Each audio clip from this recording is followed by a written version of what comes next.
Welcome to the 13th Annual Pottery Bowl for Caregivers. There you go.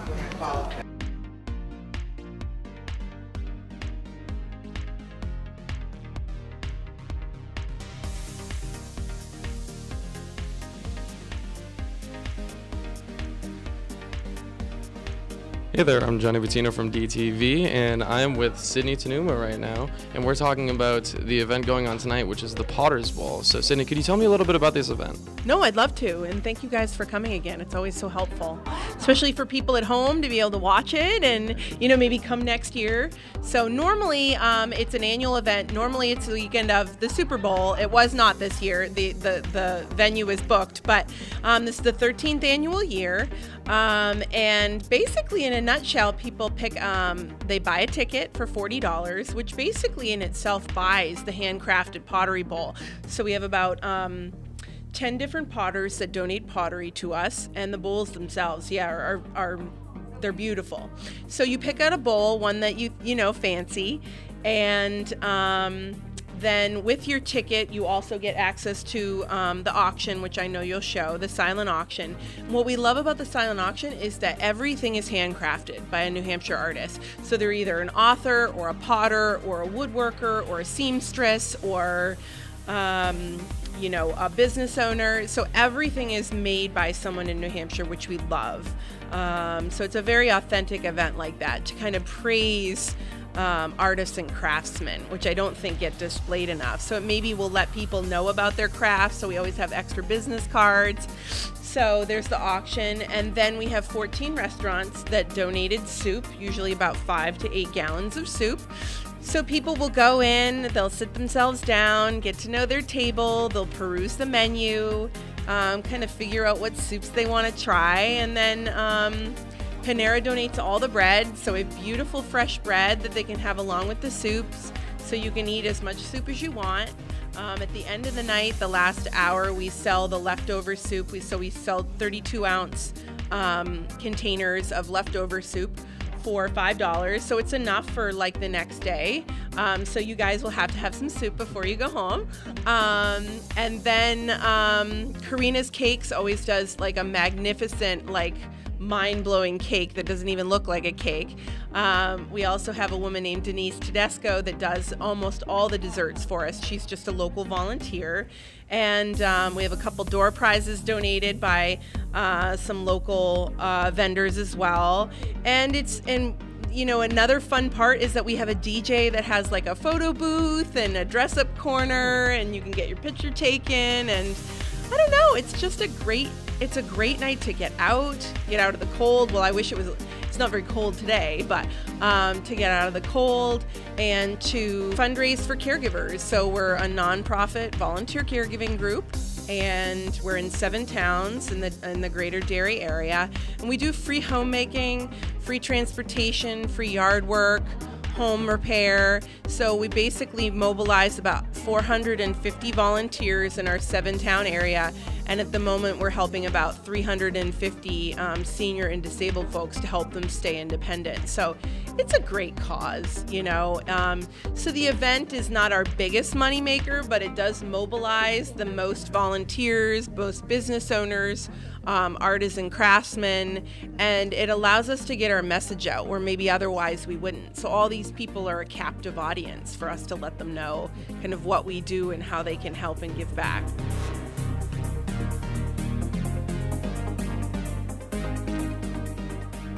What I usually do is that I go to all the Christmas fairs, and I usually like to buy Christmas presents from Christmas fairs anyways, but I usually collect all the cards from ones that I think that would be really great for our auction. And then right after the Christmas fairs, I usually follow up with them, and I ask if, I tell them a little bit about the work we do, and I ask them if they would be willing to donate something.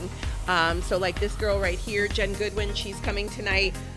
We bought some stuff from her at the in-town Manchester Christmas Fair, and I contacted her. I didn't even know she was from Londonderry. She's a young girl, and so her and her mom are coming tonight. But yeah, so I saw her this year. This one right behind me is from Julia, a woman named Julia. She's one of our clients in Hampstead, and she is a beautiful painter. So sometimes even our clients I know over there, you could show it later, the tennis quilt is made by one of our clients, longtime client. She's 95 years old, and she lives in East Hampstead, and I've been begging her for 10 years for one of her quilts, so she gave us one of her quilts this year. So it allows people to give back that we used to help. So why did you decide pottery?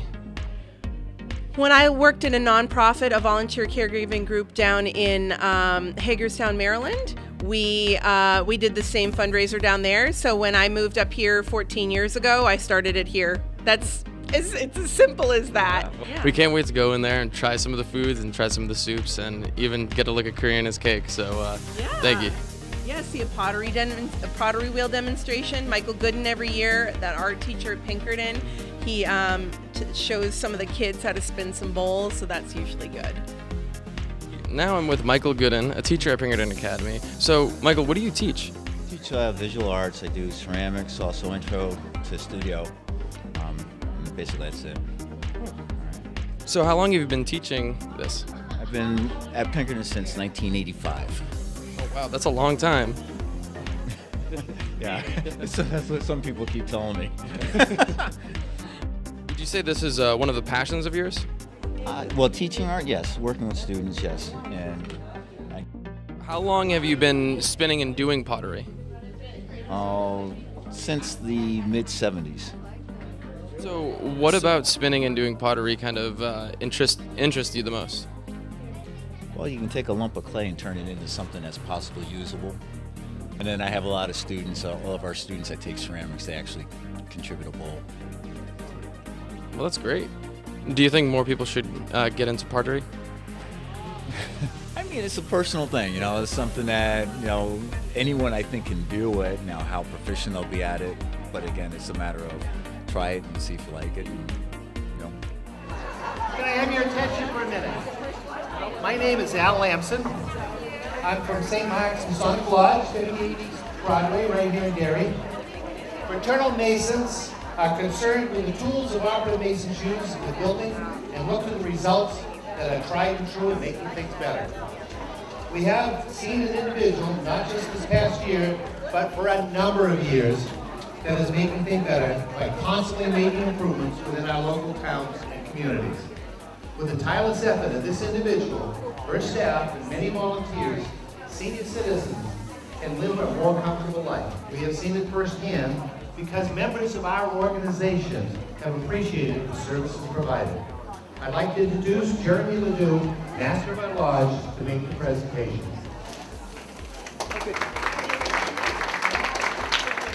Good evening, everybody. On behalf of St. Mark's Masonic Lodge, I'd like to present our Citizen of the Year Award for 2017. Thank you, Cindy, for all you do for the community.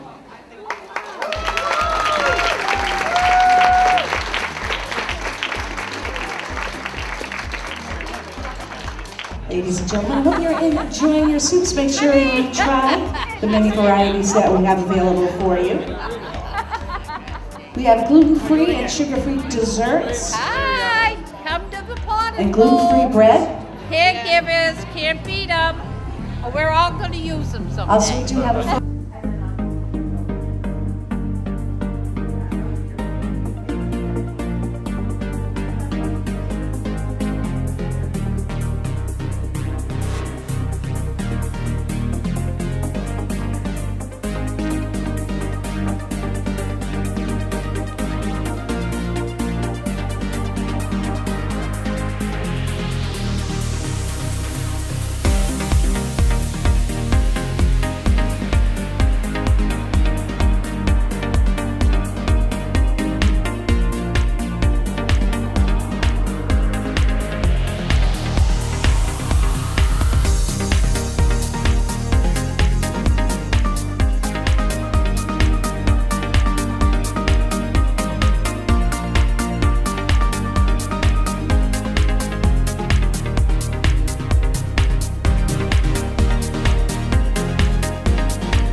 I get rides all the time because I'm disabled.